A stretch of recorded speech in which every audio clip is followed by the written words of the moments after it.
Valerie mentioned, my name is Sarah Trimmer, and I don't have the typical breast cancer survivor story. I didn't feel a lump or a bump initially.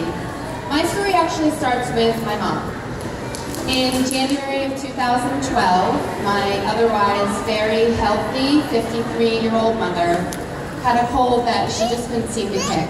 She lost her voice, she went through several rounds of antibiotics, specialists, and in May of 2012 we discovered that my mom had stage 4 pancreatic cancer. They told her that there was nothing that they could do for her, and around the same time her sister, my aunt, was diagnosed with breast cancer. And their mom, my grandmother, had passed away from pancreatic cancer several years before that. So it was around that time that my mom's oncologist turned to me and said, Sarah, there seems to be a significant family history here. You should go get tested for the breast cancer gene. And I didn't know what he was even talking about at that point, but I was so focused on spending my mom's last days with her that I kind of put my own issues on the back burner. My mom passed away on October 12th of 2012. And I should also mention that just 54 weeks before losing my mom, just a little over a year, I lost my dad to complications of his lung cancer. After my mom's passing and everything that I had been through, I gave some more thought to what that doctor said about getting that genetic test. And in December of 2012, I learned that I am BRCA2 positive. What that meant was I had an up to 87% chance of acquiring breast cancer at some point in my lifetime, whereas a normal woman has a less than 10% chance. So after seeing what my dad and mom and aunt had gone through with cancer, I decided I was going to do something a little crazy and have my breast removed to eliminate my risk.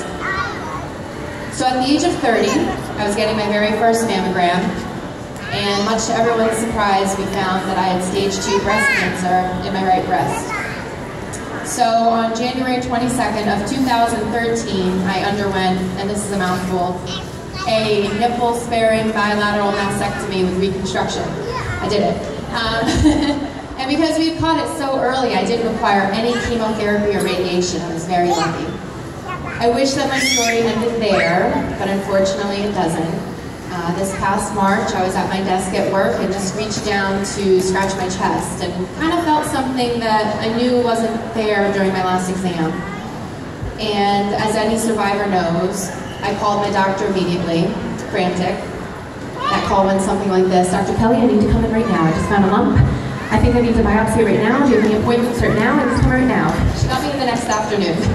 And unfortunately, we discovered that my stage 2 breast cancer had returned. So this time, I did need chemotherapy. I just finished up in August,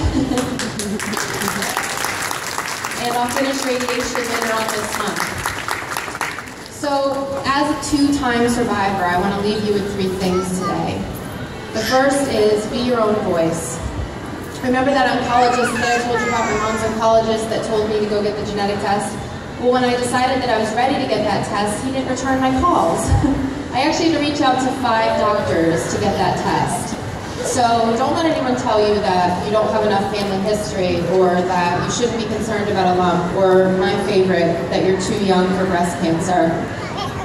You have to be your own voice.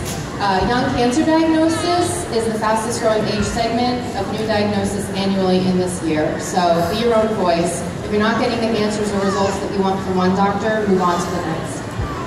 The second thing I want to leave you with today is do your self-exams. I know that we hear it over and over, especially during Breast Cancer Awareness Month, but it's so important. They say to do your self-exams once a month. I disagree with that. I say do it once a week. Examine yourself every day, okay? Because the more familiar that you are with your body, the more that you'll know the second that something is off. And early detection is the key to staying ahead of this disease.